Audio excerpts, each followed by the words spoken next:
Operation Market Garden began early on the afternoon of September the 17th, 1944. 30,000 British and US airborne troops, equipped with gliders, landed in German-occupied territory.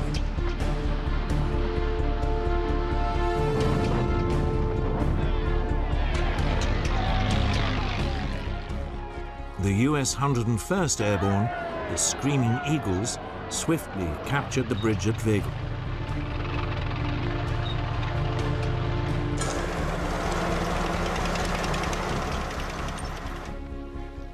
But their second objective, the bridge at Zonn, was blown up by the Germans just as the Americans approached.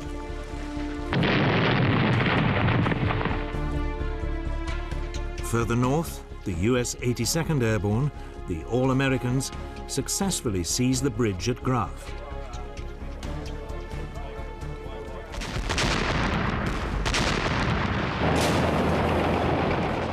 But stiff German resistance prevented them from capturing the second crucial bridge at Nijmegen.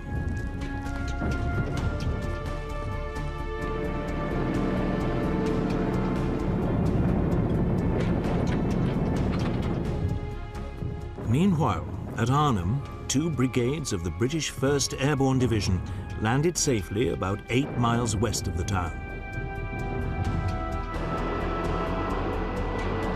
But as the paratroops advanced towards Arnhem's vital bridge across the Rhine, they ran into 2 German panzer divisions.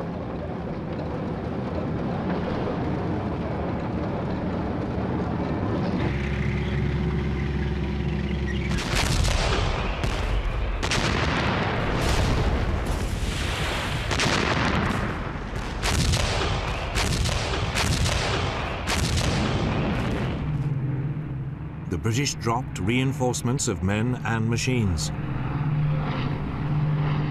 But as they drifted down to earth, they were cut to pieces by German fire.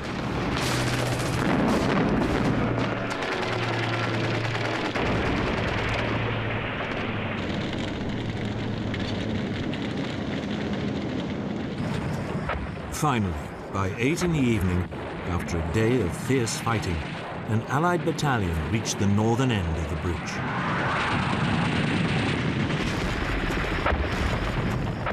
But the Germans still held the other end.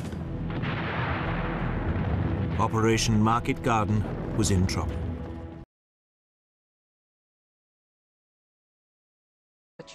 That is very, very touching. Suddenly, throngs of people arrived, you know. And they were waving their banners, and they're waving their caps, and they're waving their handkerchiefs. The Canadians defeated the last pockets of German resistance by the first week of May. The campaign, started in the polders the autumn before, cost the lives of 7,600 Canadian troops. But Holland was free. Free to finally raise the Dutch flag and the orange standard of the royal family.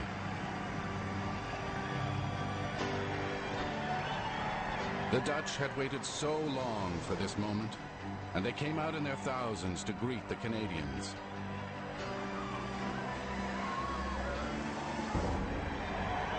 It was May 7th, and it was a beautiful day. I'm sorry. I find it very... It's a day that I don't think I'll ever forget.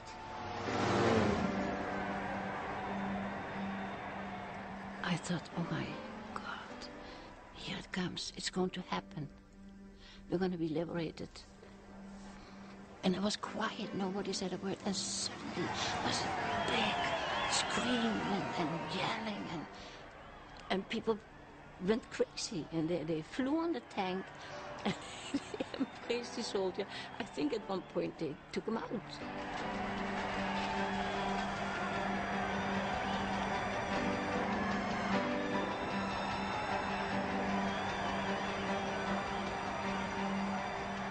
everybody came, you know, that was able to come. And they brought us flowers and they brought us eggs. And everybody had something orange on for the House of Orange. The little girls had orange hair ribbons and the men had armbands of orange. And they were so joyful. God, I don't know where all the people came from. They come out of the woodwork, and it was just amazing. They were so happy, and they were giving us all kinds of stuff to drink. And so we had food. They had lots of drink. And it was a great, big party. Yeah. You better believe it, we had parties there. Oh, yeah. Not only that they liberated us, but they brought food.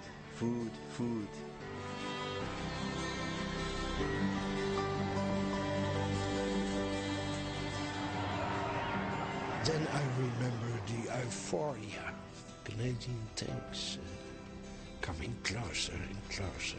That was incredible. Yes, a moment of big happiness. Yeah. I tried to be as close as possible with the Canadian soldiers. We've got chocolate, peanuts, and I was allowed to hold a gun. I never forget that moment. The arrival of the Canadian troops everywhere was greeted with this just incredible outburst of emotion, and even today, grandparents will tell grandchildren about what happened when the Canadians arrived, and the first time they saw this as making for a future.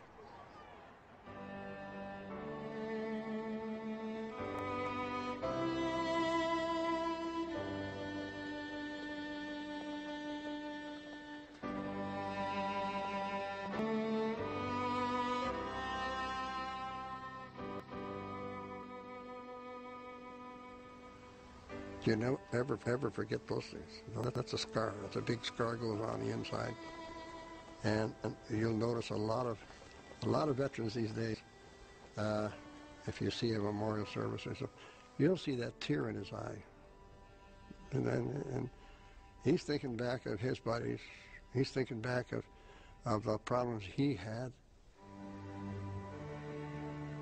We had 18,000 casualties go through our unit in 33 days. And we did 6,000 surgeries on those people. Now that'll give you some idea of quantity. Unbelievable. We got the dirty job. I think the Canadians can raise their heads well high, because the tough part of the fighting in that whole war, the Second World War, is we got to give it to the Canadians.